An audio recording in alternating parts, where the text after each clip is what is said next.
menggunakan dana dan dengan pihak yang memiliki kelebihan dana untuk melakukan jual beli instrumen keuangan jangka panjang seperti saham, obligasi, dan reksadana. Produk pasar modal yang pertama saham. Pemilikan atas suatu perusahaan pemegang saham memiliki hak atas dividen dan potensi kenaikan harga saham. Yang kedua obligasi, surat utang yang diterbitkan oleh perusahaan atau pemerintah. Investor akan menerima bunga atau kupon secara periodik dan pengembalian spot saat terinvestasi. Yang ketiga reksadana, wadah investasi yang mengumpulkan dana dari banyak investor untuk kemudian dikelola oleh manajer investasi profesional. Dana tersebut kemudian diinvestasikan ke instrumen seperti saham, obligasi atau pasar uang. Jasa pasar modal, pertama perantara perdagangan efek. Jasa efek atau broker adalah lembaga yang bertugas memfasilitasi beli seperti saham, obligasi, dan lain-lain di PT Indonesia (BI). Kedua, manajer investasi atau manajer investasi adalah pihak yang mengelola portofolio investasi untuk masyarakat. Ketiga, bursa efek. Bursa efek adalah tempat atau lembaga investasi transaksi jual beli saham dan instrumen keuangan lainnya. Selanjutnya, keuntungan nasabah. Pertama, diversifikasi investasi.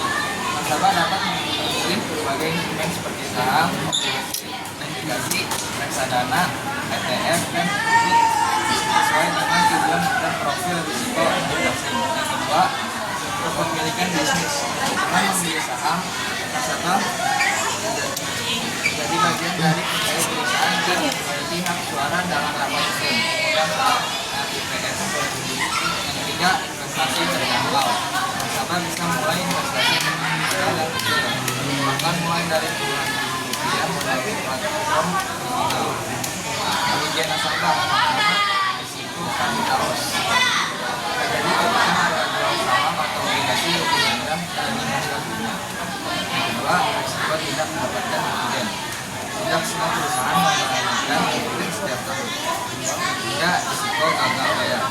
Default, terutama pada obligasi. Mungkin juga bisa gagal membayar kupon atau pokok hutang saat default. Kedua, perhitungan penerbitan obligasi. Saat obligasi diterbitkan, diterapkan nilai utang dan jangka waktu atau waktu default. Kedua, pembayaran kupon. Selama jangka waktu obligasi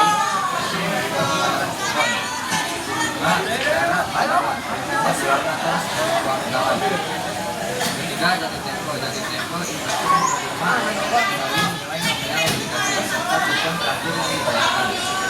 Akibat jatuh tempo, yang pertama pengembalian modal. Investor menerima kembali seluruh nilai pokok yang diinvestasikan. Yang kedua, penutupan investasi, nilai tersebut tidak lagi aktif diperdagangkan. Yang ketiga, akhir masa berlaku. Investasi dianggap telah berakhir dan tidak lagi disebut sebagai aset dalam hitungan berubah. Berikut ada perbedaannya dan apa fungsi utama pasar modal bagi perekonomian? Pasar modal Kenapa harga saham bisa naik dan turun? Apa perbedaan pasar modal dan pasar uang?